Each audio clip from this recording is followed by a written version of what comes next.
ये रहा आपका ऑर्डर। आपने पिज्जा ऑर्डर किया था ना? इतना लेट आया है जब भूख भी मर गई, स्टूपिड कहीं का। सॉरी सर, तेज बारिश की वजह से बाइक रास्ते में बंद पड़ गई थी। मैं बड़ी मुश्किल से पहुंचा हूँ। अपनी बकवास किसी और को सुनाना। नहीं चाहिए ये तेरा पिज्जा, फेंक दे या खुद खा ले। जा दफा हो जाए यहाँ से। सर पर मेरी बात तो सुनिए। वो आदमी अंश के मुंह पर दरवाजा बंद कर देता है। ये था अंश, जो एक डिलीवरी बॉय था। जितना देखने में हैंडसम था, उतना ही दिल का अच्छा इंसान था। पर दुनिया तो होती ही अच्छाई का फायदा उठाने के लिए।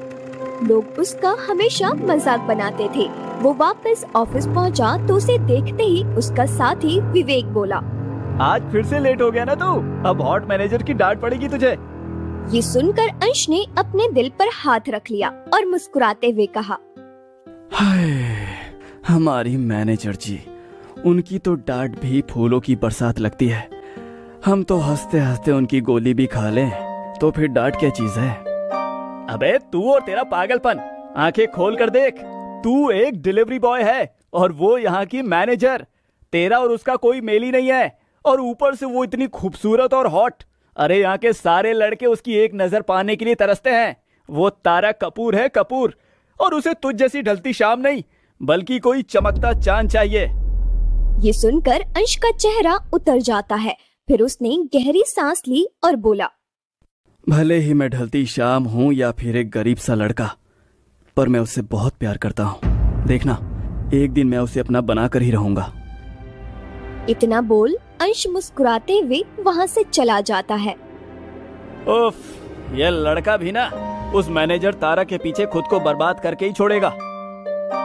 आरवी कुकीज देश की सबसे बड़ी फूड एजेंसी थी, जहां देश विदेश से लोग खाना खाने आते थे और ऑनलाइन ऑर्डर करते थे।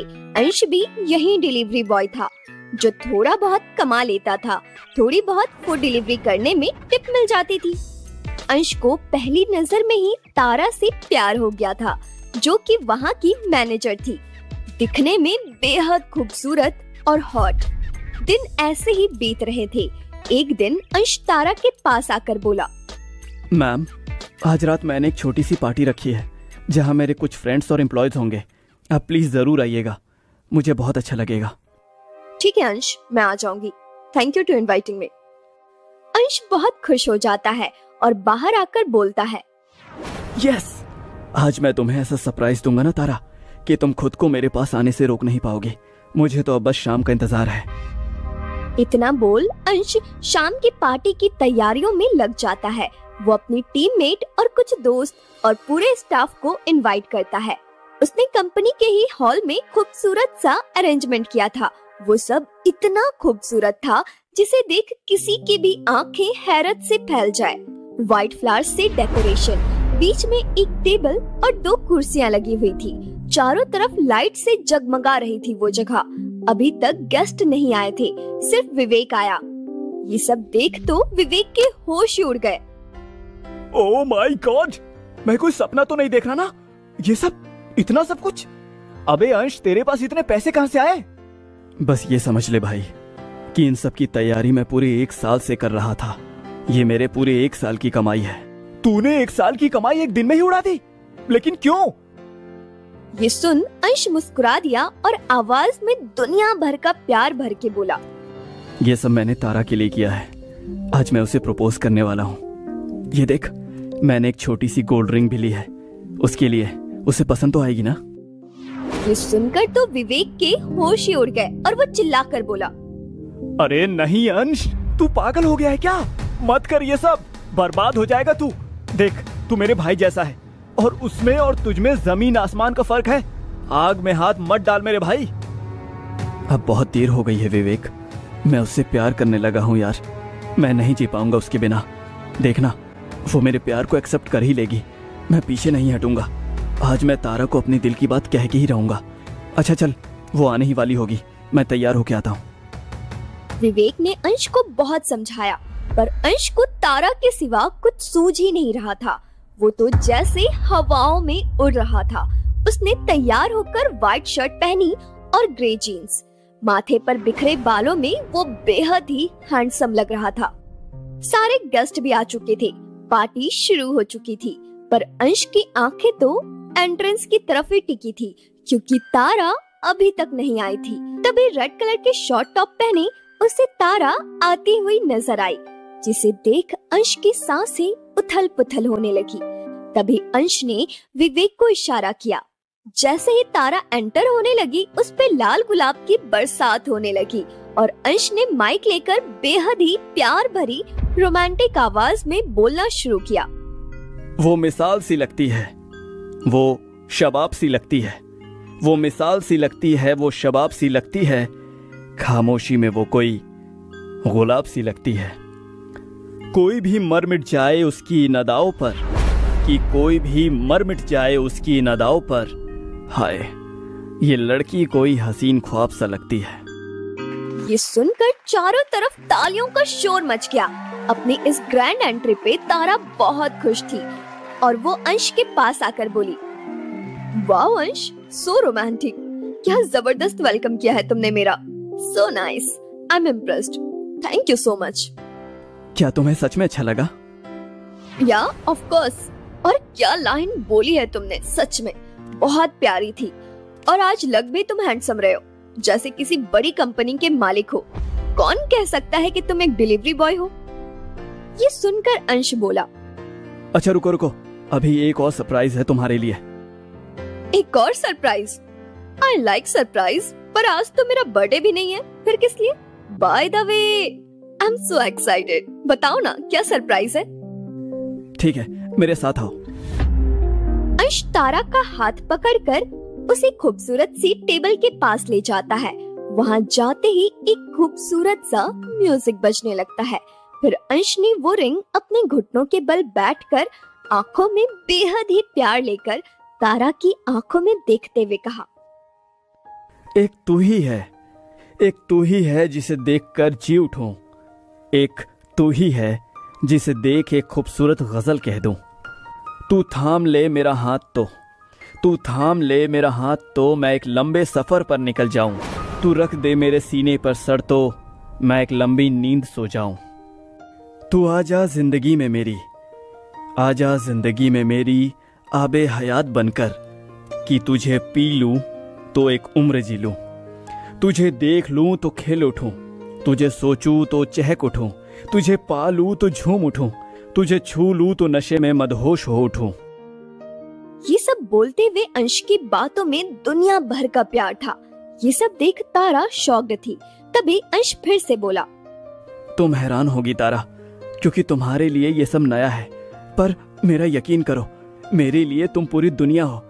जब से तुम्हें पहली बार देखा था, मैं तभी से तुमसे प्यार कर बैठा। मैं तुमसे बहुत प्यार करता हूँ। आई love you Tara, I love you so much. और क्या तुम मुझसे शादी करोगी? क्या तुम मेरी दुल्हन बनोगी? ये देख वहाँ सारे लोग सुन पड़ गए। सभी हैरान थे कि एक डिलीवरी बॉय ने एक मैनेजर को कैसे प्रपोज किया, और वो भी इतने शानदार तरीके से। सब लोगों की निगाह सिर्फ तारा पर ही थी। तो वहीं तारा एकदम सुन पड़ चुकी थी। सभी लोग तारा के रिप्लाई का इंतजार कर रहे थे। अचानक ही तारा जोर जोर से हंसने लगी, जिसे सुन सभी हैरान हो गए।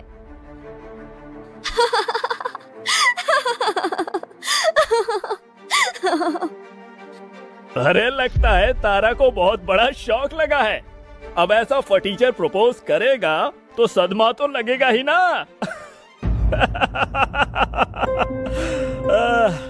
अरे ये भी तो हो सकता है कि तारा इससे बहुत खुश हो और इसीलिए खुशी से पागल हो गई हो। लोग तरह तरह की खुसुर फुसुर आपस में करने लगे थे। तारा ने अंश से वो रिंग ली और कहा, ये रिंग इतनी बारीक सी, वो भी गोल्ड की। ये देखो, मेरा हाथ डायमंड रिंग से भरा हुआ है। ये देखो, मेरे गले में डायमंड नेकलेस है, और तुम मुझे ये 3rd क्लास गोल्ड की रिंग देकर प्रपोज कर रहे हो। अपनी औकात देखी है तुमने? मतलब ये तुम क्या कह रही हो? मेरी बात अभी पूरी नहीं हुई है अंश। तुम जैसे गवार से 2 मिनट अच्छे से बात क्या कर ली? तुम तो अपनी औकात ही भूल गए। जानते भी हो मेरी हैसियत। ये सुनकर अंश की आंखों में आंसू आ गए। तारा, मैं तुमसे प्यार करता हूँ, सच्चा प्यार। हेलो, ये क्या तारा तारा लगा रखा है? मैम कहकर बात करो। और आप सब लोग देख रहे हो ना, एक ब्लडी लूजर सड़क छाप डिलीवरी बॉय, इसकी हिम्मत कितनी बढ़ गई है, ये मुझे प्रपोज कर रहा है। तारा की बात सुनकर वहाँ सब लोग अंश का मजाक उड़ाकर जोर जोर से हंसने लगे। अरे ये कैसा बेशर्म इंसान है, अपना तमाशा बनवाने के बावजूद अभी तक यहाँ पे खड़ा है। अरे अब क्या ही करे, जब ऐसे गरीब लोगों की कोई इज्जत ही नहीं होती तो बेइज्जती से क्या ही फर्क पड़ेगा। क्यों, गलत कहा क्या मैंने? लोग अंश को भला बुरा कह रहे थे। अंश की आंखों में आंसू जैसे थम गए थे।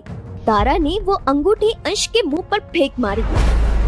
अगर थोड़ी भी शर्म बची है तो दफा हो जाओ यहाँ से। ये सुनकर अंश की आंखों में मानो दर्द और गुस्सा एक साथ भर आया। ये तुम गलत कर रही हो तारा। अगर तुम्हें मेरे प्यार को नहीं अपनाना था तो मत अपनाती, पर मेरे प्यार की ऐसे सरेआम तौहीन करने का तुम्हें कोई हक नहीं है। गरीब होने का मतलब ये तो नहीं है ना कि उसे बुरा नहीं लगता या फिर उसका दिल नहीं दुखता। Oh really? देखो देखो गाइस, मेरे इस गरीब मजनू को भी बुरा लगता है। मुझे तो लगा था ये बस सर झुकाना जानता है, इसके मुंह में तो जबान भी है। देखो तारा, तुम सुनो अंश, जिससे मैं प्यार करूंगी ना, उसका एक क्लास होगा, एक स्टेटस होगा, और मुझे पता है वो कौन है मेरे सपनों का राजकुमार। और तुम भी जानते हो, हमारे सीईओ का खास, यानी सीनियर मैनेजर। सब सीईओ के होते नहीं है ऑफिस में, उन्होंने ही पूरा ऑफिस संभाल के रखा है। एक तरह से वो सीईओ ही है। पीयूष चावला, वो ही है मेरा क्रश, और बहुत जल्द मैं उससे प्रपोज करूंगी। और फिर आरवी कुकीज की मालिक मुझे ही समझो। और मैं जानती हूँ पीयूष मुझे कभी मना नहीं करेगा। ये सुनकर अंश की आंखें गुस्से से सुर्ख हो गई। वो तारा की आंखों में आंखें डालकर बोला, बहुत घमंड है ना तारा तुम्हें अपने हुस्न पर, अपनी दौलत पर और अपनी क्लास पर। तो आज मैं तुम्हें चैलेंज करता हूँ, अगले 48 घंटों में तुम इसी जगह आकर सबके सामने घुटनों के बल बैठकर मुझे सॉरी बोलकर प्रपोज करोगी, मेरे प्यार की भीख मांगोगी, मुझे पाने के लिए गिड़गिड़ाओगी, और तब मैं तुम्हें तुम्हारी असली औकात दिखाऊंगा। आज तुमने दौलत के नशे में चूर होकर मेरा प्यार भरा दिल तोड़ दिया ना। आज ये अंश, ये गरीब लड़का तुमसे वादा करता है कि अगले 48 घंटों में मैं तुम्हें तुम्हारे घुटनों पर ले आऊंगा। ये सुनकर वहाँ मौजूद लोग कुछ पल के लिए जैसे शॉक्ड हो गए। एक पल को तारा भी अंश के गुस्से से सहम गई थी, दूसरे ही पल वो खामोशी तेज हंसी में बदल गई। तारा भी बाकी सबके साथ मिलकर अंश की बातों पर हंस रही थी। अंश तेजी से बाहर आ गया और अंधेरी रात में बीच सड़क पर बैठकर चीख पड़ा, क्यों भगवान, क्यों तोड़ दिया गया मेरा प्यार भरा दिल? आखिर क्या गलती थी मेरी? क्या सच्चे प्यार की इस दुनिया में कोई वैल्यू नहीं है? क्यों भगवान, क्यों? अंश का दर्द, गुस्सा, घुटन सब तूफान की तरह उसकी चीखों में नजर आ रहा था। तभी विवेक अंश के पास आया और उसके कंधों को पकड़ते हुए कहा, अंश तू ठीक तो है ना? ठीक तो अब वो नहीं रहेंगे जिन्होंने मेरे दिल को आज टुकड़े टुकड़े कर दिया। अरे अंश, तू होश में तो है ना? वहाँ इतना कुछ बोल कर आ गया तू।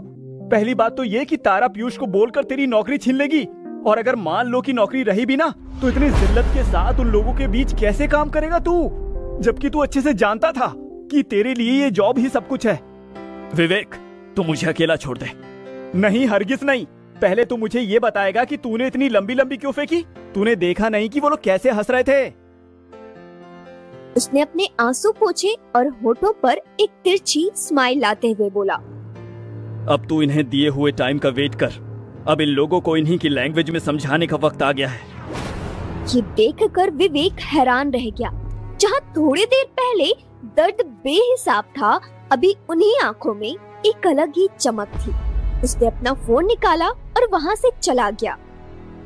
अरे यार, लगता है मेरा भाई दिल टूटने के गम में पागल हो गया है। हे भगवान, मेरे भाई को संभाल लेना। अगली सुबह आरवी कुकीज। अंश जब ऑफिस पहुंचा तो लोग उसे देखकर हंसने लगे। अंश ने सिर झुकाया और बचते बचाते वहां से निकल गया। जैसे ही वो अंदर जाने लगा, सामने तारा उसका रास्ता रोक के खड़ी थी। क्या मिस्टर हेल्पर, आपका चैलेंज कहाँ तक पहुँचा? देखिए मैम, मुझे अर्जेंट ऑर्डर की डिलीवरी देनी है, मुझे रास्ता दीजिए प्लीज।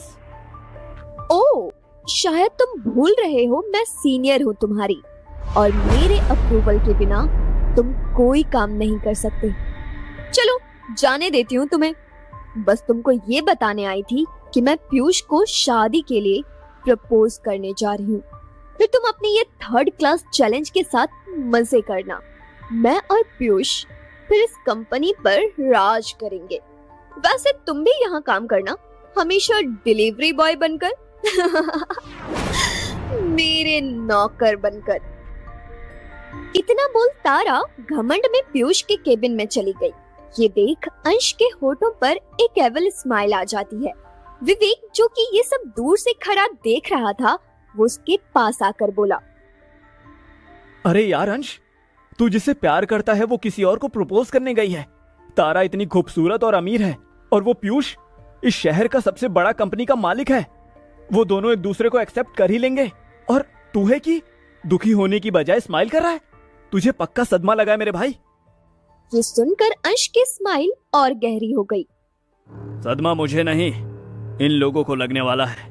तो बस देखता जा, चैलेंज पूरा होने में सिर्फ और सिर्फ 1 दिन बाकी है। इतना बोल अंश वहाँ से चला गया और विवेक उसे देखता रह गया। वहीं तारा पीयूष के लग्जरी केबिन में एंटर हुई। पीयूष बेहद ही हैंडसम लग रहा था। उसने येलो 2 पीस और स्काई ब्लू शर्ट पहनी थी। आई नो कि तुम लोगों से बिना अपॉइंटमेंट के नहीं मिलते, बट मैं तो स्पेशल हूँ ना, और आज मैं कुछ स्पेशल करने आई हूँ। तो मिस तारा, जिनके पीछे पहले कॉलेज पागल था और अब पूरा ऑफिस पागल है, वो मेरे लिए कुछ स्पेशल करना चाहती है। Sounds interesting. तो कहो, क्या कहना चाहती हो? आई नो तुम मुझे बहुत लाइक करते हो, क्योंकि मैं हॉट हूँ, ब्यूटीफुल हूँ, टैलेंटेड हूँ और रिच भी हूँ। तो मुझे अपनी वाइफ बनाने में तुम्हें कोई दिक्कत नहीं होगी। सेम वैसे ही जैसे तुम हैंडसम हो, रिच हो, पावरफुल हो, और सबसे बड़ी बात ये है, ये पूरी कंपनी जो देश में टॉप 1 पर है, उसके ऑलमोस्ट मालिक हो, और मैं तुम्हें पसंद भी करती हूँ। इसलिए मैं तुम्हें अपना पति बनाना चाहती हूँ। क्या तुम मुझसे शादी करोगी? इतना बोल तारा घुटनों पर बैठ गई और अपना हाथ पीयूष के सामने फैला दिया। उसकी आंखों में कॉन्फिडेंस था। तारा को ऐसे देख पीयूष ने तारा को कंधों से पकड़कर उठाया। देखो तारा, तुम्हें भला कौन ना बोल सकता है। मैं तुमसे शादी करने को रेडी हूँ, पर क्या पीयूष? देखो, ये कंपनी मेरी नहीं है, बल्कि मैं तो दरअसल इस कंपनी का ओरिजिनल सीईओ वापस आ गया है, और वो ये कंपनी खुद ज्वाइन करने वाला है। और अब मैं इस कंपनी में एक ओनर की तरह नहीं, बल्कि तुम्हारी तरह एक मैनेजर का काम करूंगा। क्या तुम मेरे साथ एक नॉर्मल लाइफ में खुश रह पाओगी? और मेरे पास तुम्हारे डैड की तरह बहुत सारा पैसा भी नहीं है। क्या ये तुम क्या कह रहे हो? ये सुनकर तारा के होश उड़ गए। जिसे वो इतना रीच समझ रही थी, असल में तो एक फटीचर निकला। फिर आई एम सॉरी पीयूष, तुम मेरे लायक बिल्कुल नहीं हो। अपने जैसी कोई 3rd क्लास लड़की ढूंढकर शादी कर लेना। इतना बोल तारा गुस्से से पीयूष के केबिन से निकल गई, जिसे देख पीयूष के होठों पर एक स्माइल आ गई। उसने फोन उठाया और कुछ टाइप करने लगा। तो पहला तीर निशाने पर लग चुका है, अब दूसरे वार की बारी है। उधर जैसे ही तारा बाहर निकली तो हर तरफ भगदड़ मच गई। सब इधर से उधर हो रहे थे। ऑफिस के गेट में एक बड़ी तादाद में मीडिया वाले खड़े थे और साथ में पुलिस भी। ये देख तारा ने एक एम्प्लॉय से पूछा, ये सब क्या हो रहा है? कोई सेलिब्रिटी आ रहा है या कोई नेता जो इतना ग्रैंड वेलकम हो रहा है? अरे मैम, आपको पता नहीं, अपनी न्यूज नहीं देखी तो वही देख लो, आपको पता चल जाएगा। इतना बोल वो एम्प्लॉय वहाँ से चला गया। तारा ने अपना फोन ऑन किया जिसपे एक न्यूज चल रही थी। ये न्यूज देखकर तारा के होश उड़ गए। ओह माय गॉड, मास्क में ये इतना हैंडसम लग रहा है तो चेहरे से कितना लगता होगा, ऊपर से इतना अमीर भी। भगवान करे ये सबसे पहले मुझसे टकराए और इससे मुझसे प्यार हो जाए। ये बोलते हुए तारा के फेस पर एक अजीब स्माइल थी। उसकी लाइफ का सिर्फ एक ही मकसद था, इस दुनिया की सबसे अमीर इंसान बनना। देखते ही देखते पूरे ऑफिस को शानदार तरीके से सजा दिया गया। पूरा ऑफिस या मानो पूरा शहर उसके स्वागत के लिए तैयार खड़ा था। उन्हीं में उसे देखने के लिए सबसे बेचैन थी तारा, इसलिए हाथों में फूलों का बुके लिए वो सबसे आगे खड़ी थी। और तभी एक ब्लैक रोल्स रॉयस रुकी, जिसमें से ब्लैक 2 पीस पहने एक हैंडसम आदमी निकला। उसने व्हाइट शर्ट पहनी थी और रेड टाई, हाथ में ब्रांडेड वॉच। उसकी आंखों पर चश्मा था और चेहरे पर बंधा वो काला मास्क जो उसका चेहरा छुपाए हुए था, साथ में उसे बेहद हसीन बना रहा था। उसे देखते ही सारे मीडिया वाले उसके सामने खड़े हो गए। वो आदमी सबको इग्नोर करते हुए प्रेस कॉन्फ्रेंस में माइक के सामने जाकर खड़ा हो गया। ओह माय गॉड, ये कितना हैंडसम है, बस जल्दी से फेस और दिख जाए।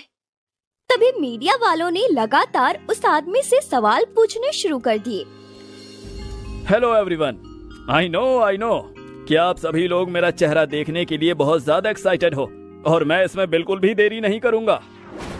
इतना बोल उस आदमी ने अपने चेहरे से मास्क हटा दिया। उसका खूबसूरत चेहरा स्माइल से भरा हुआ था। ये देखकर तारा के हाथ से फ्लावर्स का बुके छूटकर नीचे गिर गया। अंश, ये तो अंश है। इसका मतलब आरवी कुकीज का असली सीईओ अंश है। ओह गॉड, ये मुझसे क्या हो गया? ये देख तारा समेत वहाँ सभी लोगों के होश उड़ चुके थे।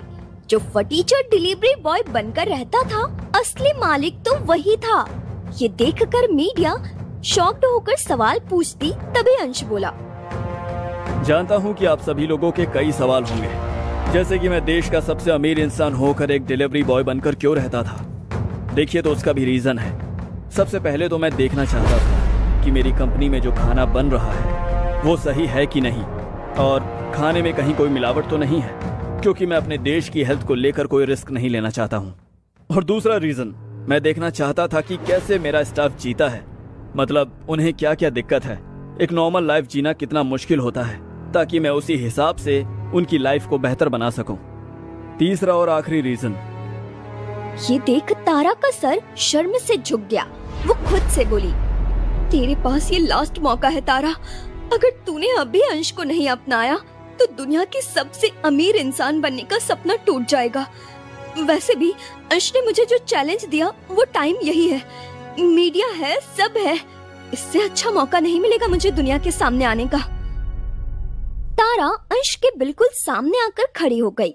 उसने माइक उठाया और बोली, इससे पहले आप अंश से और सवाल पूछें, मैं आपको कुछ बताना चाहूंगी। मैं तारा, और अंश ने जिस प्यार की तमन्ना की थी वो प्यार अंश ने मुझसे किया है। और अंश, तुम जीत गए, मैं हार गई।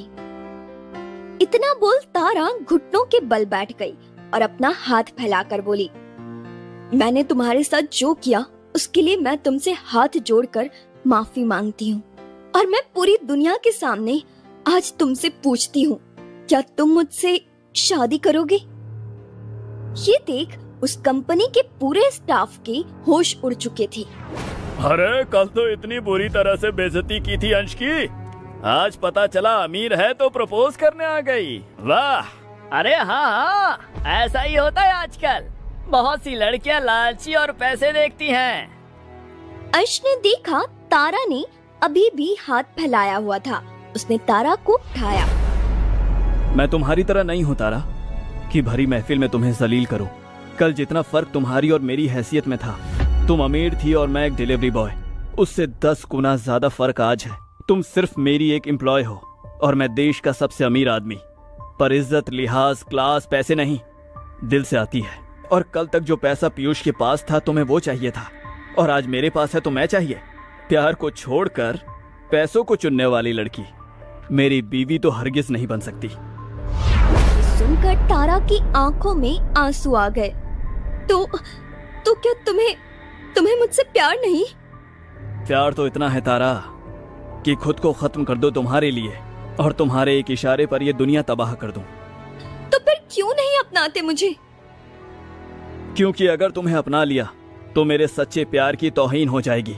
तुमसे प्यार ना करना मेरे बस में नहीं है, पर तुम्हें ना अपनाना मेरे बस में है। कल जिस प्यार को तुमने ठुकराया था वो असली दौलत थी, और ये दौलत तो आनी जानी है।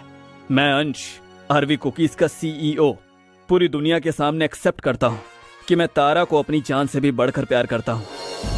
इतना बोल अंश की आंखों में आंसू आ गए। ये देख ना जाने क्यों तारा की आंखों से आंसू बह निकले। अंश वहाँ से अंदर चला गया। सब लोग वहाँ से जा चुके थे, लेकिन तारा वहीं खड़ी थी। तभी तेज बारिश शुरू हो गई। तारा वहीं जमीन पर बैठ गई और खुद से बोली, हमेशा दौलत के पीछे भागती रही, और आज पहली बार सच्चा प्यार क्या होता है उसका एहसास हुआ। ऐसा लगा आज अंश को खोकर मैंने दुनिया की सबसे बड़ी खुशी खो दी। आज पहली बार दौलत को खोने का दुख नहीं हो रहा। अंश की आंखों में वो सच्चे प्यार के आंसू, मैंने उसे खो दिया। आज ऐसा लग रहा है मुझसे ज्यादा करीब कोई नहीं है, क्योंकि दौलत तो आज भी है, पर प्यार, इस प्यार को जिंदगी भर तरसूंगी। हमेशा अकेलापन खाएगा मुझे कि मैंने अपनी जिंदगी की सबसे बड़ी भूल की थी, अंश को खोकर। तारा फूट फूट कर रोने लगी। अंश खिड़की से ये सब देख रहा था। उसे देख अंश की आंखों में भी आंसू आ गए और वो खुद से बोला, वक्त गुजर जाता है पछतावा देकर, नहीं आता वापस वक्त बर्बादी देकर। खो दिया तूने वो जो सिर्फ तेरा था, तुझे चाहा था मैंने खुदा से भी बढ़कर।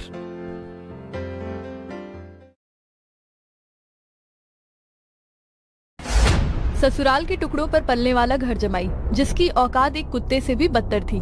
कैसे शहर के सारे अमीर लोग उसके पैरों में नाक रगड़ने पर मजबूर हो गए। पता नहीं कौन सा पाप किया था मैंने, जो कल तक मेरे घर का नौकर था, उसी 2 कौड़ी के इंसान से मेरी शादी करवा दी गई। शादी चाहे जैसे भी हुई हो रीवा, पर अब मैं तुम्हारा पति हूँ। तुम मुझसे ऐसे बदतमीजी से कैसे बात कर सकती हो? पति? माय फुट, तुम्हारी औकात मेरा कुत्ता बनने की भी नहीं है। जाओ दफा हो जाओ और जाकर मेरे कपड़े प्रेस करो, मुझे ऑफिस के लिए लेट हो रहा है। आरुष कपूर एक गरीब इंसान था। उसके पास कोई नौकरी नहीं थी। रीवा के पिता ने उसे घर पर साफ सफाई करने के लिए रख लिया था। एक रात मिस्टर वरुण मलिक आरुष के पास आकर उसके सामने हाथ जोड़कर बोले, मैं तुमसे रिक्वेस्ट करता हूँ आरुष, मेरी बेटी रीवा से शादी कर लो। ये आप क्या कह रहे हैं? मैं आपके घर में नौकर हूँ, मैं अपनी ही मालकिन से कैसे शादी कर सकता हूँ? ये एक बाप की मिन्नत समझ लो या भीख, पर तुम्हें मेरी बेटी से शादी करनी ही होगी। तभी मिस्टर वरुण ने आरुष से कुछ ऐसा कहा जिसे सुनकर आरुष को ये शादी करनी पड़ी। रीवा एक बिजनेस वुमन थी, पर वो अपने पापा की कोई भी बात नहीं टालती थी। उसने शादी करने के लिए लाख मना किया, पर मिस्टर वरुण कहाँ किसी की सुनने वाले थे और जबरदस्ती आरुष और रीवा की शादी करवा दी। शादी की रात जब आरुष रीवा के कमरे में गया तो रीवा गुस्से से भरी बैठी हुई थी। आरुष को देख उसे जलील करते हुए बोली, ओह, तो मिस्टर पतिदेव मेरे साथ सुहाग रात मनाने आए हैं, राइट? नहीं रीवा, ऐसी बात नहीं है, पर अब तुम मेरी पत्नी हो तो मुझे इसी कमरे में रहना पड़ेगा ना? ओह शट अप! ऐसी क्या पट्टी पढ़ाई तुमने मेरे पिताजी को, जो तुम जैसे गवार को मेरे पल्लू से बांध दिया? जानते हो मेरा खर्चा कितना है, मुझे कैसी लाइफ जीने की आदत है, और तुम्हारी औकात क्या है इस घर में और मेरी जिंदगी में? हमारे इस बंगले में झाड़ू पोछा करके कितना मिलता है तुम्हें 1 महीने का? मुश्किल से 6000। उसमें तुम मुझे खुश रखोगे? तुम्हारा गुस्सा जायज है रीवा, पर मैं कोशिश करूंगा कि मैं तुम्हें खुश रख। Shut your mouth! बकवास बंद करो अपनी।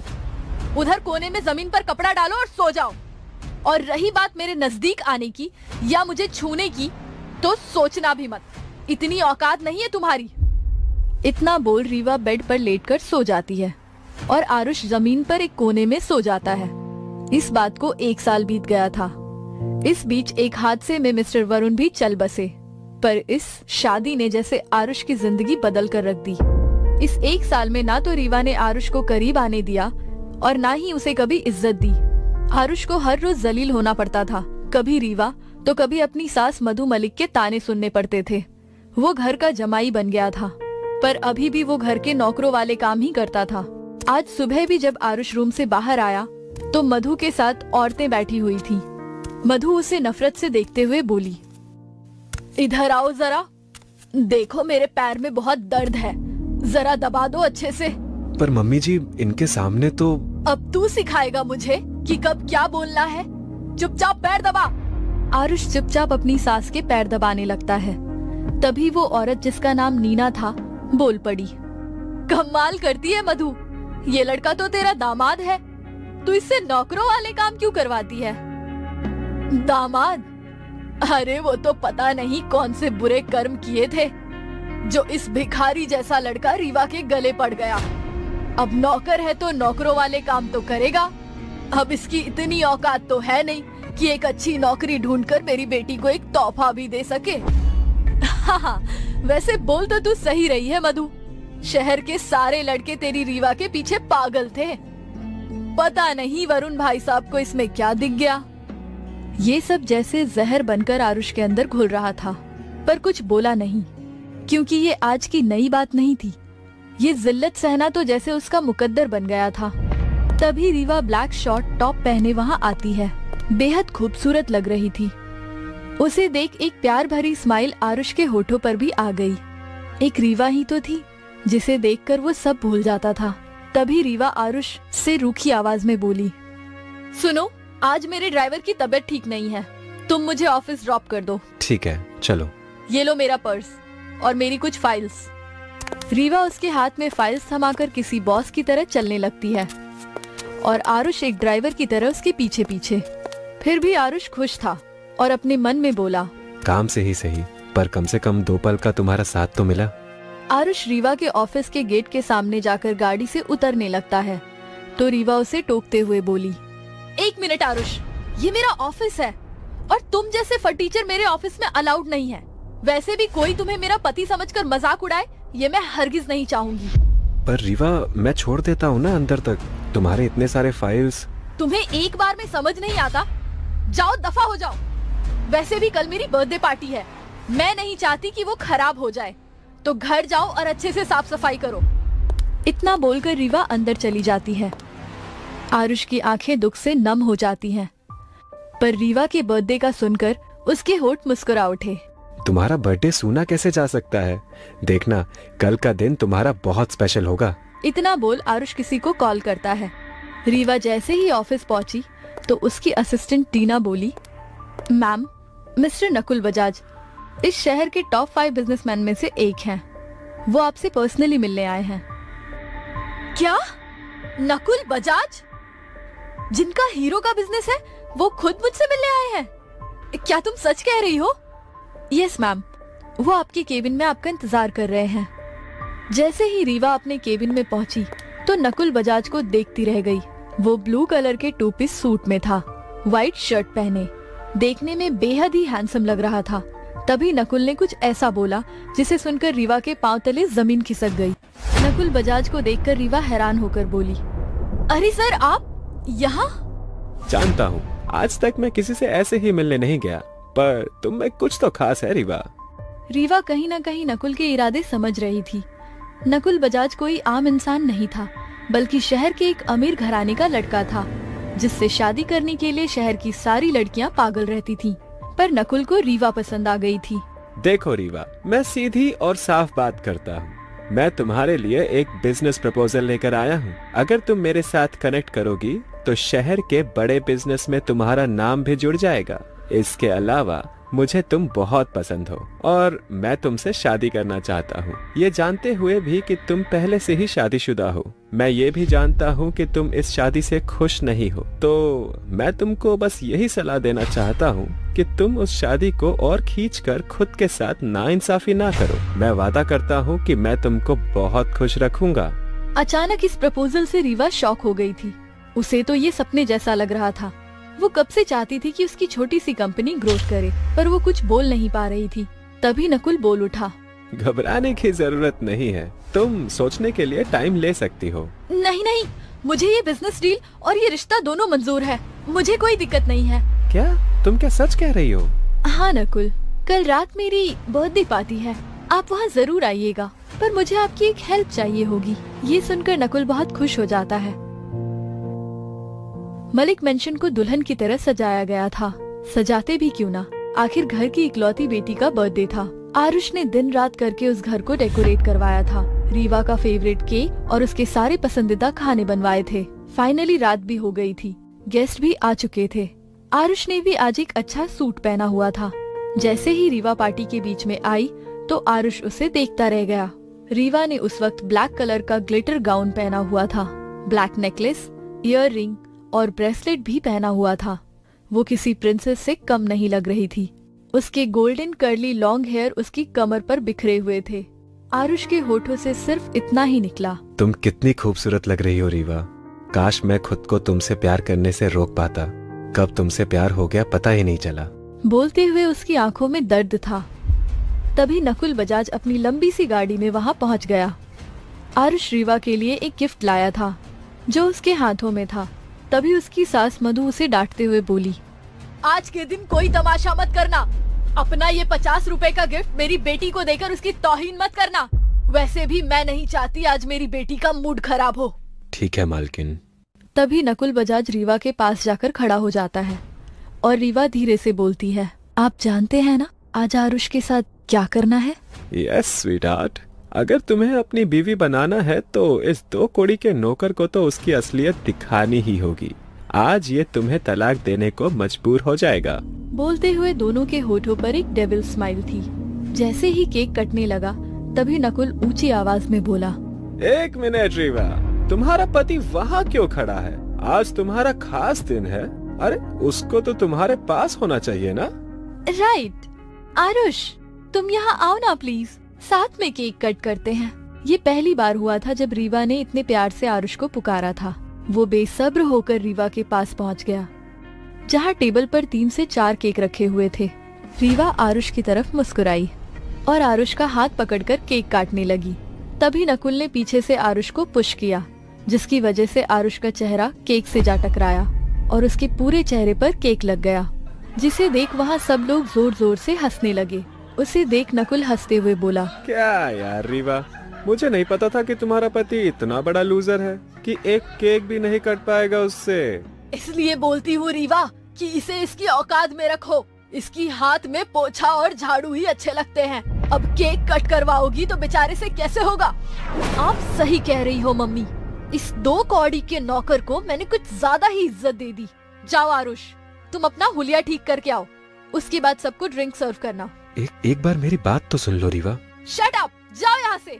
इस सब के बाद आरुष का दिल बहुत दुखा और वो समझ गया था कि ये सब नकुल का किया धरा है। वो अपने मन में सिर्फ इतना ही बोला, मैं सब समझ रहा हूँ कि तुम लोग करना क्या चाहते हो, पर बहुत ही जल्द तुम्हें ऐसा सरप्राइज दूंगा कि तुम लोगों के चेहरे देखने लायक होंगे। आरुष जैसे ही खुद को क्लीन करके आया तो केक कट हो चुका था और सब रीवा को एक्सपेंसिव तोहफे दे रहे थे। नकुल ने अपनी पॉकेट से एक डायमंड नेकलेस निकाला और रीवा को देते हुए कहा, ये लो रीवा, ब्यूटीफुल गर्ल के लिए ब्यूटीफुल सा नेकलेस। ये मेरे कलेक्शन का सबसे बेस्ट पीस है। वाओ, ये तो बहुत प्रिटी है और एक्सपेंसिव भी। Thank you so much. वो नेकलेस सच में बहुत खूबसूरत था। तभी आरुष अपने हाथ में एक बॉक्स लेकर रीवा को देते हुए बोला, रीवा, ये छोटा सा गिफ्ट तुम्हारे लिए लाया था मैं, प्लीज एक बार देख लो। तुझे मना किया था ना, क्या टाइम वेस्ट कर रहा है? जा जाकर गेस्ट को देख। रुकिए ना आंटी, वैसे भी मैं देखना चाहता हूँ कि आपका दामाद आपकी बेटी के लिए क्या लेकर आया है। तभी तो इसकी असली हैसियत सबको पता चलेगी। रुको नकुल, मैं आरुष का ये गिफ्ट तो जरूर एक्सेप्ट करूंगी, क्योंकि बेचारी का आखिरी गिफ्ट होगा। क्या मतलब आखिरी? मतलब ये आरुष कि मैं आज तुमसे तलाक लेने वाली हूँ।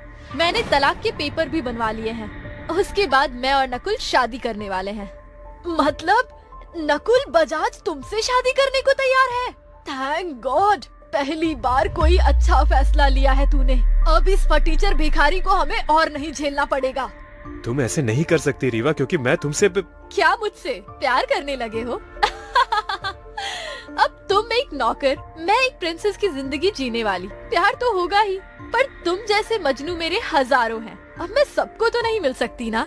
रीवा की बातें जैसे आरुष के दिल पर खंजर चला रही थी। ये सारी बातें उसके बर्दाश्त से बाहर हो चुकी थी।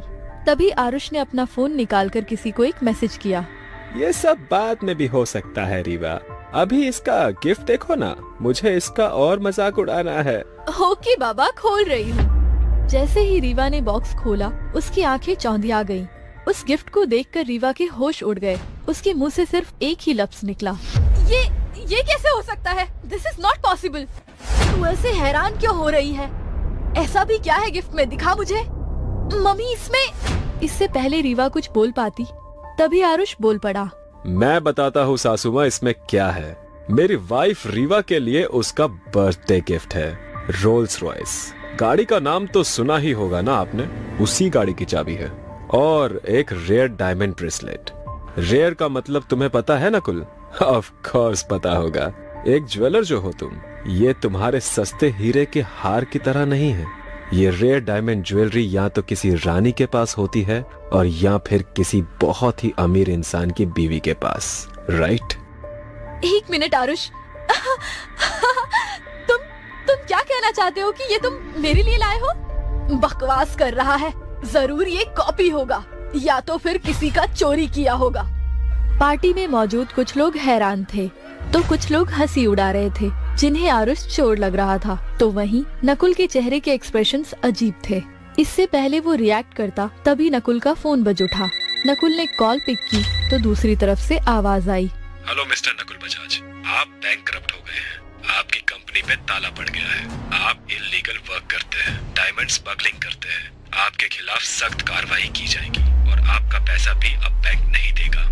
ये आप क्या कह रहे हैं? क्या बकवास कर रहे हैं? मैंने ऐसा, ये बताइए कि ये सब किसने किया मेरे साथ?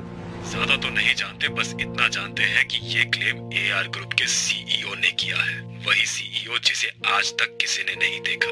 वैसे उनका पूरा नाम आरुष कपूर है। क्या आरुष? ये सुनकर तो जैसे वहाँ सभी लोग सन पड़ गए। तो वहीं आरुष के होठों पर एक धीमी सी मुस्कान थी। नकुल हैरान निगाहों से आरुष को देख रहा था। तभी आरुष बोला, सही सोच रहे हो। AR ग्रुप इंडस्ट्रीज का CEO मैं ही हूँ। मैंने ही तुम्हारी कंपनी बर्बाद की है। क्या तुम वही आरुष कपूर हो जो मेरी कंपनी को फंड देता है? ओह माय गॉड, ये कैसे हो सकता है? और तुमने नकुल की कंपनी क्यों बंद करवाई? क्योंकि जब वो तुम्हें शादी के लिए प्रपोज कर रहा था तब मैंने उसे देखा था। कोई मेरी बीवी को गलत रास्ते पर ले जाए ये मैं कैसे बर्दाश्त कर सकता था। उसके बाद मैंने नकुल का पीछा किया तो मैं हैरान रह गया, क्योंकि वो अपने दोस्तों से बोल रहा था कि वो रीवा को शादी के जाल में फंसाकर उसे यूज करेगा। और इतना ही नहीं, साथ में उसके दोस्त भी तुम्हारे साथ गलत काम करने वाले थे। दिल तो किया वहीं इसकी जान ले लूं, पर इसकी सच्चाई से तुम अनजान रह जाती। मैंने इसके बारे में पता किया तो ये एक नंबर का क्रिमिनल निकला और मैंने इसकी कंपनी बंद करवा दी। इतना बड़ा धोखा नकुल! ओह गॉड, ये मुझसे क्या हो गया? नकुल का झुका सर आरुष के बोले लफ्जों को सही साबित कर गया। वो आरुष के पैरों में गिर गया और गिड़गिड़ाते हुए बोला, मुझे माफ कर दीजिए सर, मुझे नहीं पता था कि आप इस शहर के सबसे बड़े आदमी हैं। प्लीज मैं आपके सामने हाथ जोड़ता हूँ, पर मेरी कंपनी बचा लीजिए, नहीं तो मैं बर्बाद हो जाऊंगा। हो जाओगे नहीं, बल्कि बर्बाद हो गए हो। जो घटिया चाल तूने मेरी बीवी के खिलाफ चली थी ना, उसके बाद तो तेरी जान ले लेनी चाहिए थी। चल अब दफा हो जा यहाँ से। मधु, जो इतनी देर से चुप खड़ी थी, चिल्लाकर बोली, तू इन सबको बेवकूफ बना सकता है, मुझे नहीं आरुष। अगर तू सच में AR ग्रुप का CEO है तो क्यों हमारे घर में नौकर बनकर रहता था? क्यों इतनी जिल्लत की जिंदगी जी? मैं नहीं मानती कि कोई इतना अमीर आदमी ऐसे जी सकता है। ठीक है, आज आपको इस शादी का सच भी बता ही देता हूँ। मैंने रीवा को एक पार्टी में देखा था। पहली ही नजर में मुझे उससे प्यार हो गया था। पर जैसे कि आप सब लोग जानते हैं कि एयर ग्रुप का सीईओ किसी के सामने नहीं आता, मैं रीवा को अपने दिल की बात नहीं बोल पाया। दूसरी बात, मैं चाहता था कि जो लड़की मुझसे प्यार करे वो सिर्फ मुझसे करे, ना कि मेरी पोजीशन से। इसीलिए मैं एक नॉर्मल इंसान बनकर मिस्टर अरुण यानी रीवा के पापा के पास उसका हाथ मांगने आया। पर मैं एक नॉर्मल आदमी बनकर आया तो उन्होंने रीवा की शादी मुझसे करने के लिए मना कर दिया। मैंने इज्जत से उनकी ना को एक्सेप्ट कर लिया, पर उसके 2 महीने बाद अचानक उनकी कंपनी डूब गई। उनका घर गिरवी हो गया, बैंक से नोटिस आ गया। ऐसे में किसी ने उन्हें मेरा नाम मेंशन किया और वो मेरे पास मदद के लिए आए। सीईओ की कुर्सी पर मुझे देखकर वो शॉक हो गए। उन्होंने मुझसे अपनी कंपनी और घर बचाने की मदद मांगी। मैं कैसे मना कर सकता था भला? उनकी बेटी से प्यार जो करता था, उनका 20 करोड़ का कर्ज मैंने चुकाया, और उसके बाद जो उन्होंने बोला मैं हैरान हो गया। आपको पहचानने में गलती हुई मुझसे। आपने शहर में मेरी इज्जत बचा ली, मेरे परिवार को बेघर होने से बचा लिया। मैंने आपसे शादी के लिए इसलिए ना बोला था क्योंकि मेरी बेटी को गरीब लोग पसंद नहीं, वो आपके साथ एडजस्ट नहीं कर पाती। पर मैं आपसे हाथ जोड़कर विनती करता हूँ, जैसे आपने मेरे परिवार और मेरे बिजनेस और मेरे घर को बचाया है, वैसे ही आप मेरी बेटी से भी शादी कर लीजिए। शादी कर लूंगा, बल्कि मैं तो खुद चाहता हूँ कि रीवा से मेरी शादी हो। मैं उससे दुनिया में सबसे ज्यादा प्यार करता हूँ। पर मेरी बस एक ही शर्त है, मेरे सीईओ होने का उसे पता ना चले। मैं एक आम इंसान बनकर रीवा का दिल जीतना चाहता हूँ।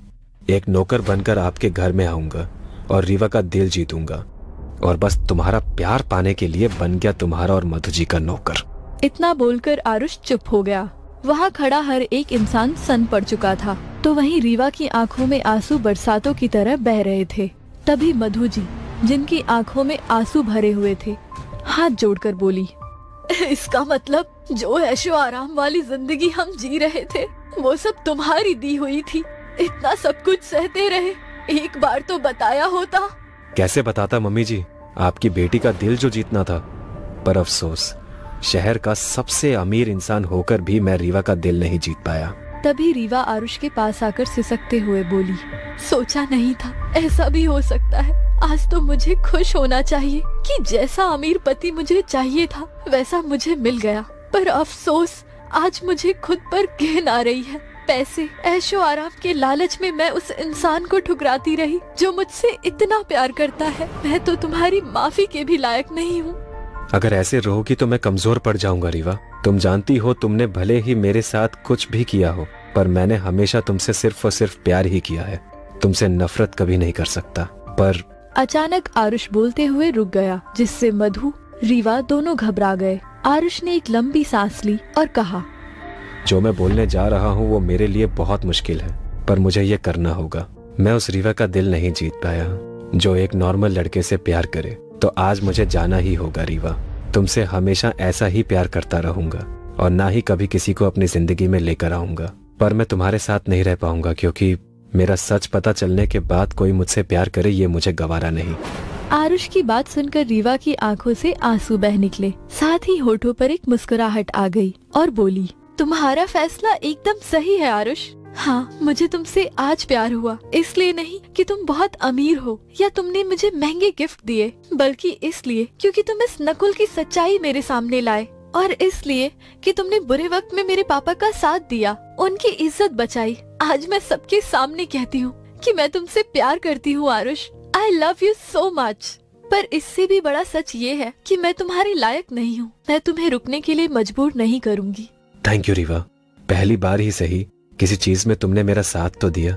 क्या मैं जाने से पहले एक बार तुम्हें अपने गले लगा सकता हूँ? अगर आरुष की बात पूरी होने से पहले ही रीवा आरुष के सीने से लग गई और फूट फूट कर रोने लगी।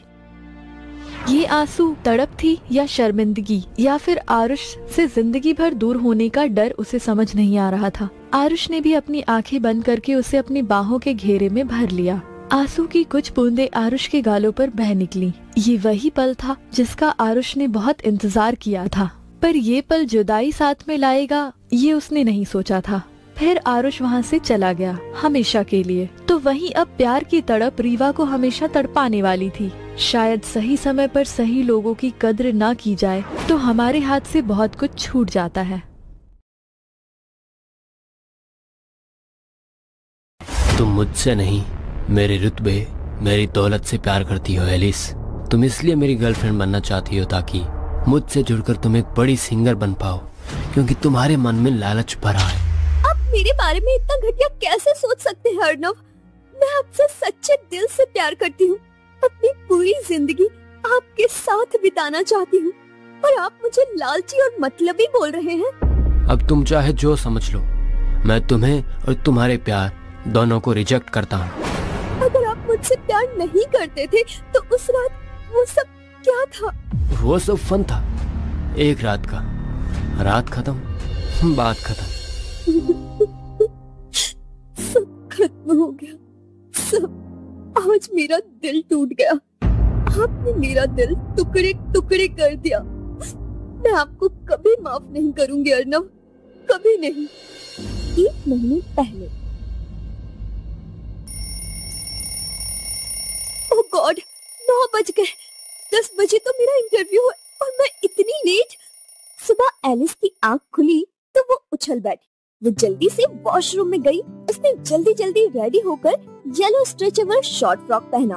उसके बेबी कट बाल माथे पर बिखरे हुए थे और शोल्डर तक स्ट्रेट बाल ड्रायर की वजह से उड़ रहे थे। वो तेजी से अपनी स्कूटी पर बैठकर निकल गई। वो ऑफिस के पास पहुंचने ही वाली थी कि तभी किसी गाड़ी ने एलिस की स्कूटी को टक्कर मार दी, जिससे वो और उसकी स्कूटी दोनों ही नीचे जा गिरी।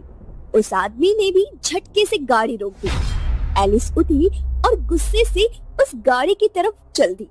तभी उस गाड़ी से प्रोफेशनल सूट पहने, आंखों पर चश्मा लगाए ब्लैक मर्सिडीज गाड़ी से एक लड़का निकला जो दिखने में बेहद हैंडसम था। एलिस उस आदमी का कॉलर पकड़कर चिल्लाते हुए, इडियट हो क्या? अंधे हो? दिखता नहीं? तुमने मुझे टक्कर कैसे मारी? हाँ, गाड़ी बड़ी है तो क्या किसी को भी टक्कर मार दोगे? मुझे कुछ हो जाता तो? उस लड़के ने चश्मा उतारकर उसके हाथ अपनी गर्दन से हटाकर कोल्ड वॉइस में उससे कहता है, सबसे पहले डोंट टच मी गर्ल। जानती भी हो मैं कौन हूँ, और टक्कर मेरी नहीं तुम्हारी वजह से हुई। घोड़े पर सवार थी तुम, फिर भी ये लो, तुम्हारी हैसियत और औकात दोनों से बढ़कर है। आपकी हिम्मत कैसे हुई मुझे ये पैसे देने की? हाँ? तभी उस लड़के ने एलिस को अपने नजदीक खींचकर उसके होठों पर अपने होठ रख दिए, जिससे एलिस की आंखें हैरत से बड़ी हो गई। कुछ पल उस लड़के ने एलिस को किस किया, फिर उसके होठ छोड़ दिए, जिससे वो लंबी लंबी सांसें लेने लग गई। उस लड़के ने एलिस के कान में धीरे से कहा, ये सजा है मुझसे उलझने की। इतना बोलकर वो लड़का गाड़ी में बैठकर चला जाता है। कितना बदतमीज आदमी था। एक बार मिल जाए तब इसे सबक सिखाऊंगी। एलिस एक गरीब परिवार से थी, पर ऊपर वाले ने उसे खूबसूरत आवाज जैसे तोहफे से नवाजा था। पर अभी तक वो स्टेज नहीं मिला जिससे वो सिंगर बन पाए। वो दिल्ली से मुंबई बस इसलिए आई थी, लेकिन वो इंटरव्यू पर ही लेट थी। वो जैसे तैसे AR ग्रुप ऑफ इंडस्ट्रीज के सामने पहुंच गई। एक गार्ड उसे स्टूडियो ले गया और बोला, अब मैम आप यहाँ गाना गाइए, सामने हेडफोन में हमारे सर आपका गाना सुनेंगे। अगर सॉन्ग पसंद आया तो वो आपको सेलेक्ट कर लेंगे, और नहीं आया तो रिजेक्ट कर देंगे। एलिस ने खुद से कहा, ऑल द बेस्ट एलिस, ये जॉब तो तुझे मिलकर रहेगी।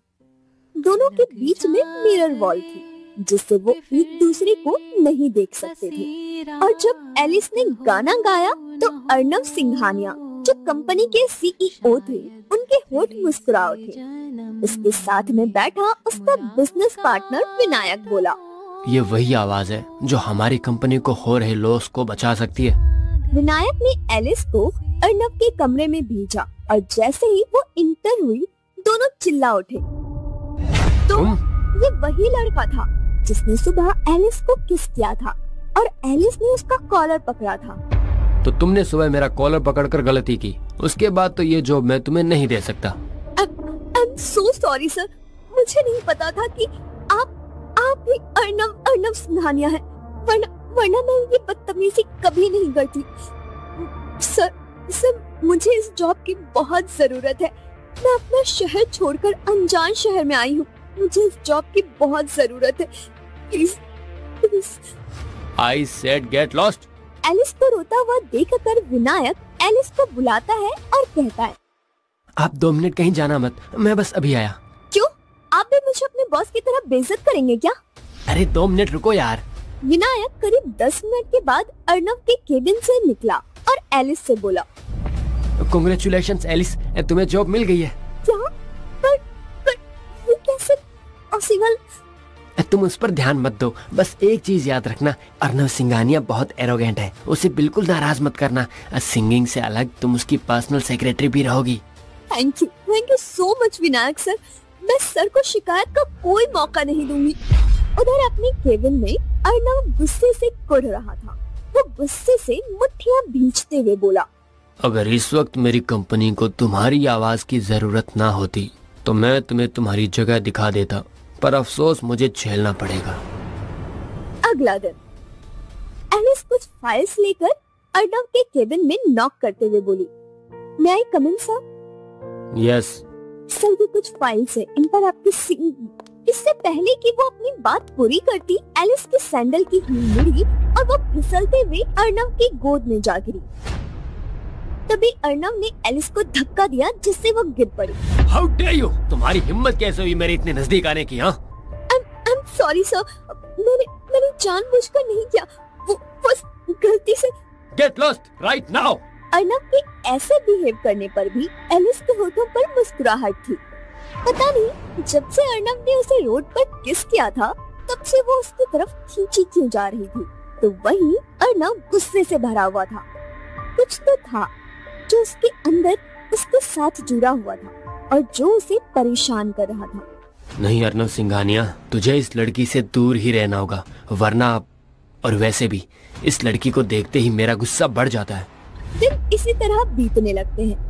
हर बीतते वक्त के साथ एलिस की फीलिंग्स अर्नव के लिए और भी ज्यादा बढ़ती जा रही थी, पर अर्नव उससे दूर रहने की कोशिश करता, पर वो जितना उससे दूर जाता उतना ही एलिस उसके पास आने का बहाना ढूंढती। एक जरूरी मीटिंग है, ये कॉन्ट्रैक्ट हमें लेना ही होगा। अर्नव, उन लोगों को तुमसे पर्सनली मिलना है। एक होटल में मीटिंग है, तुम्हें और एलिस को वहाँ साथ जाना होगा। पर तुम भी तो जा सकते हो, या किसी और को भेज दो। नहीं, मैं कंपनी में सिर्फ एक इन्वेस्टर हूँ, कंपनी लॉस में है।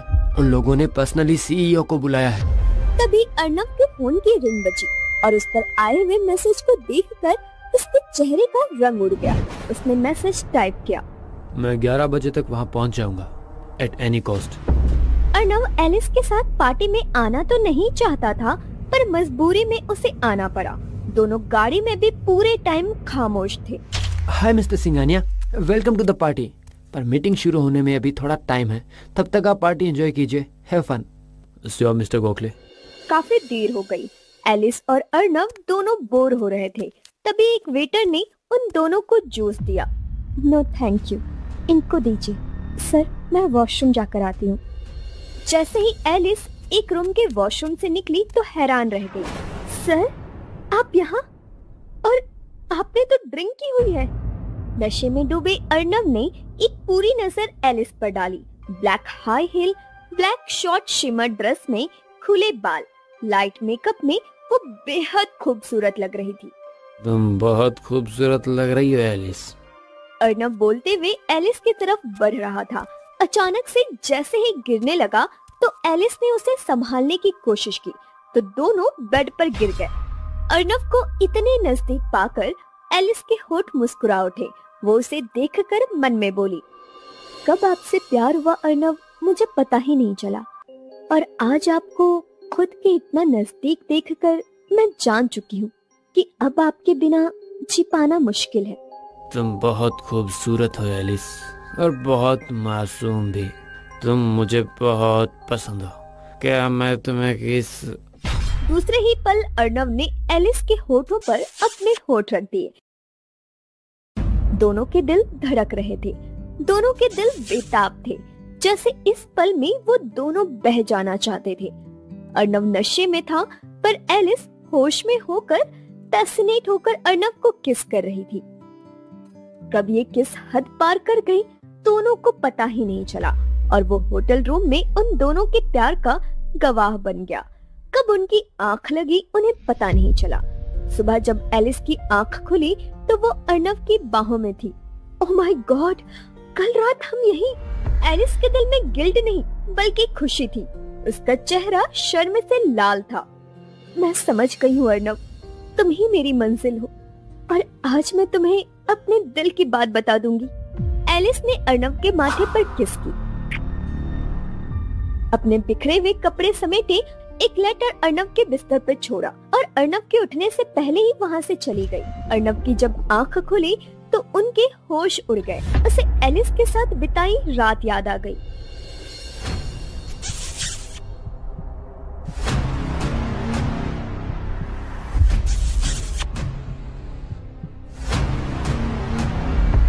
और वैसे भी मुझे तो इस लड़की से चिढ़ है। मुझे इसका चेहरा देखना भी पसंद नहीं है। पता नहीं शराब के नशे में कैसे उसके नजदीक चला गया। ओह गॉड, ये मैंने एलिस के साथ क्या किया? मैं अपनी हद से कैसे बढ़ गया, जबकि मैं जानता हूँ कि मैं अपनी हद से नहीं बढ़ सकता। मुझे इसकी इजाजत नहीं है। तभी अर्नव को वो लेटर दिखा। उसने जल्दी से खोल कर देखा जिसमें लिखा था, आज शाम 9 बजे हिल पॉइंट पर मिलो आकर। मैं आऊंगा एलिस, पर तुम्हें तुम्हारी असली जगह दिखाने के लिए, जिसके बाद तुम किसी को भी मुंह दिखाने के लायक नहीं बचोगी। अर्नव रेडी होकर एलिस की बताई लोकेशन पर पहुंचा तो देखता ही रह गया, क्योंकि वो बीच के किनारे एक बहुत ही खूबसूरत जगह थी जिसको खूबसूरती से डेकोरेट किया गया था। वहाँ 2 चेयर और बीच में टेबल थी जिस पर वाइन और 2 ग्लास रखे हुए थे। जैसे ही अर्नव वहाँ पहुंचा तो उस पर फूलों की बारिश हो गई।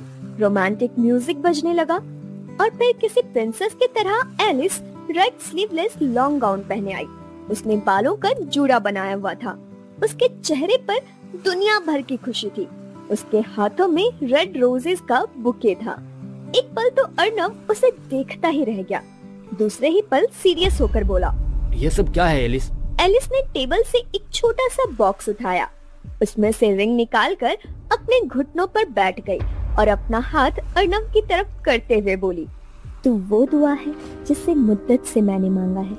तू वो वफा है जिसको मुझे उम्र भर निभाना है। थाम ले मेरा ये हाथ उम्र भर के लिए ए हमसफर। इस सफर जिंदगी भर तुम्हारा हाथ थामे चलना है। एलिस दुनिया भर का प्यार लिए बोल रही थी। उसने एक गहरी सांस ली। I love you Arnav. मैं तुमसे बहुत प्यार करने लगी हूँ। कब, कहाँ, कैसे ये मैं नहीं जानती। बस हो गया। ये मैं तुमसे कहने की कभी हिम्मत नहीं जुटा पाई, पर कल रात के बाद मुझे यकीन हो गया कि तुम भी मेरे जैसा ही फील करते हो। तुम भी मुझे पसंद करते हो। मेरे दिल की धड़कन पर, मेरी सांसों पर और अब तो मेरे जिस्म पर भी तुम्हारा नाम है। क्या तुम मेरे प्यार को अपनाओगे? क्या थामोगे मेरा हाथ हमेशा के लिए? क्या मुझे अपनी सांसों में छुपाओगे? वैसे तो मैं जानती हूँ तुम्हारा जवाब हाँ ही होगा। फिर भी ये रिंग देकर मैं तुमसे पूछना चाहती हूँ, will you marry me Arnav Singhania?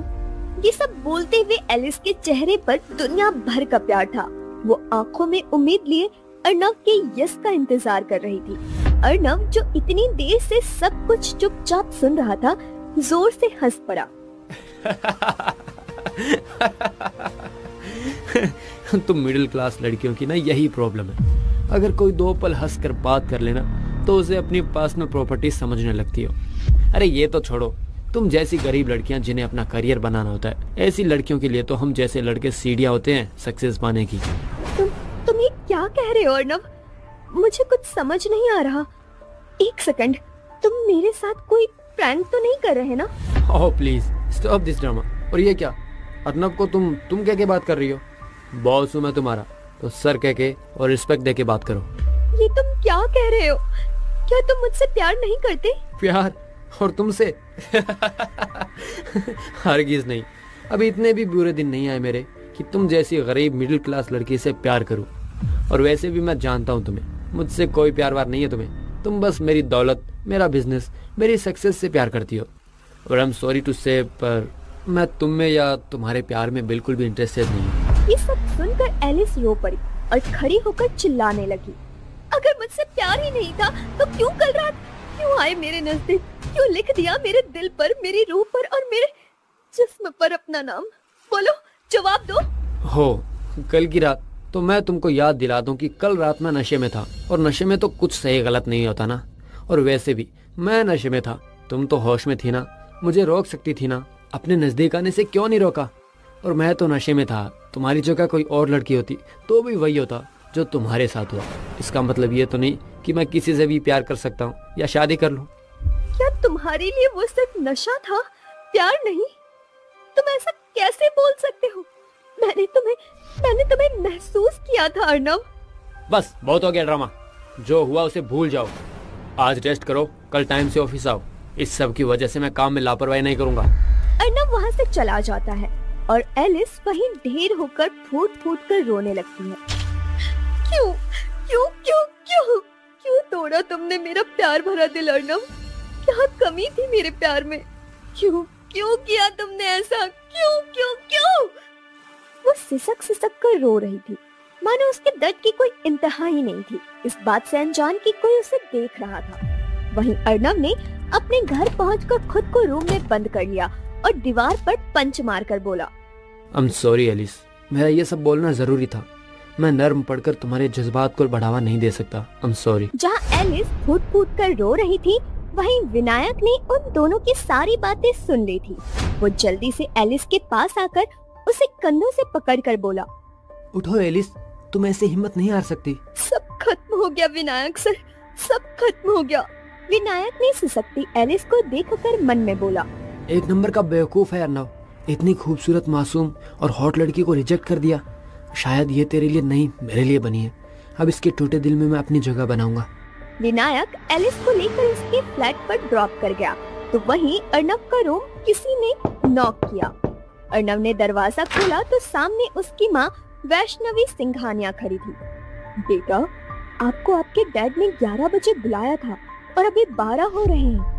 आपको पता भी है वो कितना गुस्सा है आपसे। वो नीचे आपका इंतजार कर रहे हैं। सॉरी मॉम, मैं लेट हो गया।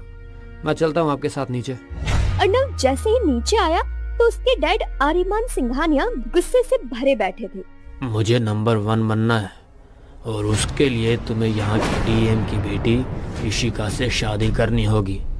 वो लोग आए थे एंगेजमेंट फिक्स करने, पर हमारे साहबजादे तो यहाँ पर थे ही नहीं।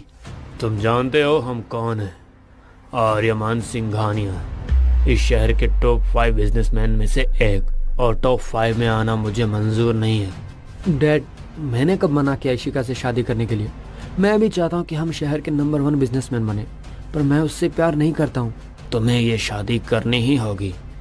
तुम्हारे पास कोई और ऑप्शन नहीं है। अगर ये शादी या रिश्ता टूटा तो हम नंबर 1 पर नहीं 0 पर आ जाएंगे, और ये हम हरगिज बर्दाश्त नहीं करेंगे। प्यार हमारे लिए मैटर नहीं करता। हमारा मकसद तुम अच्छे से जानते हो, तो हमने सगाई और शादी दोनों फिक्स कर दी है। जी जी डैड, मैं तैयार हूँ। इतना बोल अर्नव अपने रूम में आ जाता है। अगले दिन जब वो ऑफिस पहुंचा तो उसे एलिस कहीं नजर नहीं आई। उसकी नजर चारों तरफ बस उसे ही ढूंढ रही थी। पूरा दिन ऐसे ही निकल गया। अगले दिन जब वो ऑफिस आया तो देखा एलिस एकदम चुपचाप लैपटॉप पर अपना काम कर रही थी। धीरे धीरे कई दिन बीत गए। इसी बीच अर्नव की एंगेजमेंट इशिका से हो गई थी। उस दिन के बाद एलिस एकदम चुपचाप से रहने लगी थी। उसने पूरा फोकस काम पर लगा दिया था। वो अर्नव से काम के रिलेटेड ही बात करती थी। विनायक एलिस के करीब आने की, उसका ख्याल रखने की पूरी कोशिश करता था, पर वो एलिस का दिल नहीं जीत पाया। पर इससे अलग वो दोनों एक दूसरे के अच्छे दोस्त बन गए थे। एक दिन वो ऑफिस में लंच के टाइम दोनों साथ लंच कर रहे थे। कुछ खाना एलिस के होठों पर लग गया था। अर्नव भी सामने वाली टेबल पर लंच कर रहा था। जैसे ही वो उसके होठों से खाना साफ करने को आगे बढ़ा तो अचानक उसके कदम रुक गए, क्योंकि विनायक अपनी उंगली से एलिस का होठ धीरे से साफ करने लगा। जहां एलिस विनायक की केयर पर मुस्कुरा उठी, वहीं अर्नव का दिल गुस्से से भर आया। वो गुस्से में अपनी मुट्ठियां भींचते हुए बोला, उसे कोई भी टच करे मुझे बुरा क्यों लग रहा है? वैसे भी मेरी मंगनी हो गई है। एलिस उठकर जाने लगी तो अचानक एक चेयर से टकराई तो विनायक ने उसे संभाल लिया, जिससे वो उसकी बाहों में झूल गई। ये सब अर्नव बर्दाश्त नहीं कर पाया, वहाँ से दूर चला गया। अब ऐसा अक्सर होने लगा।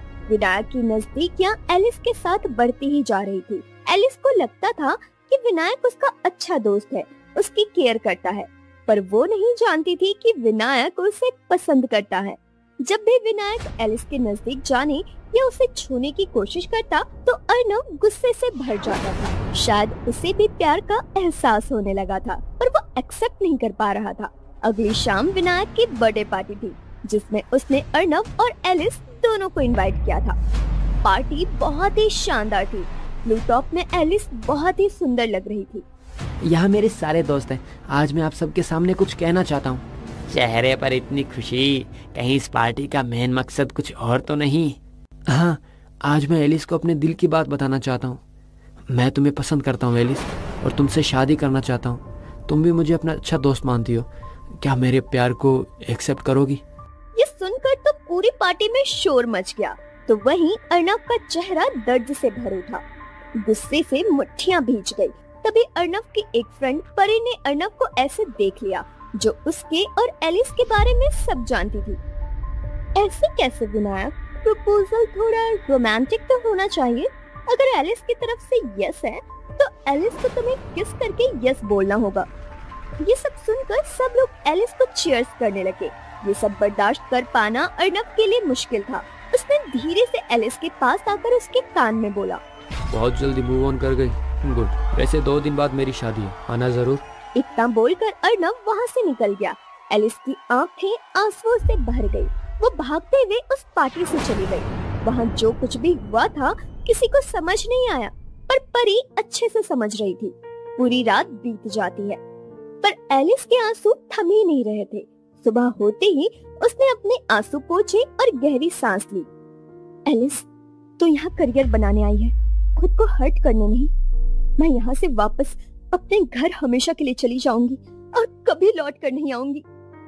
एलिस ने विनायक को सॉरी का मैसेज करके अपने जाने के बारे में इन्फॉर्म कर दिया। विनायक ने जल्दी से अर्नव को कॉल किया। यार अर्नव, एलिस हमेशा के लिए अपनी सिटी वापस जा रही है और कभी लौट कर नहीं आएगी। तुझे इन्फॉर्म करना मेरा काम था। अब आगे कुछ करना है या नहीं, वो तेरी मर्जी। ये सुनकर अर्नव के पैरों तले जमीन खिसक गई। उसका दिल बुरी तरह धड़कने लगा।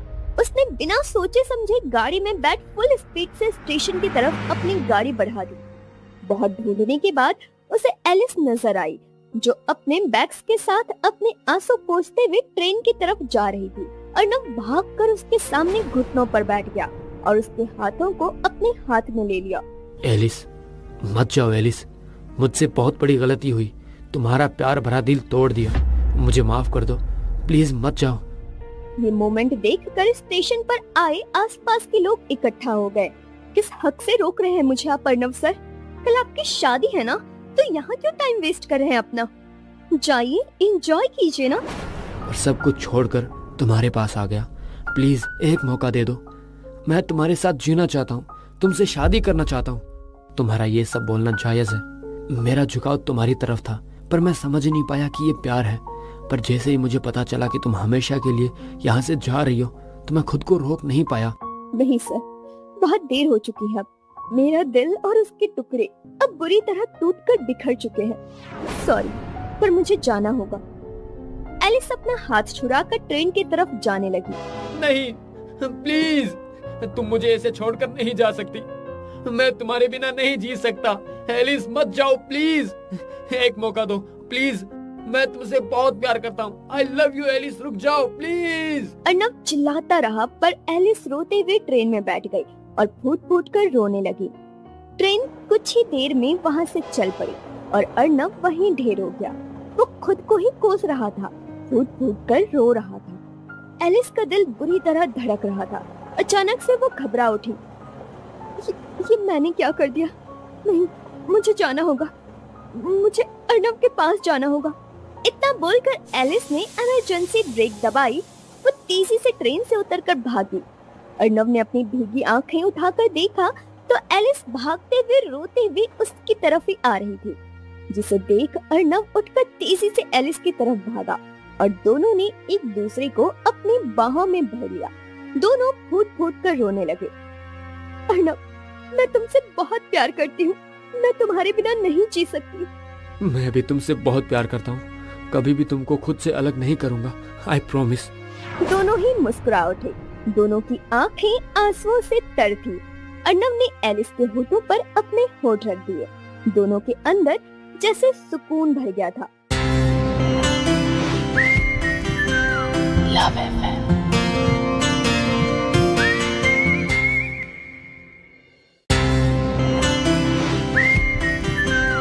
Love FM।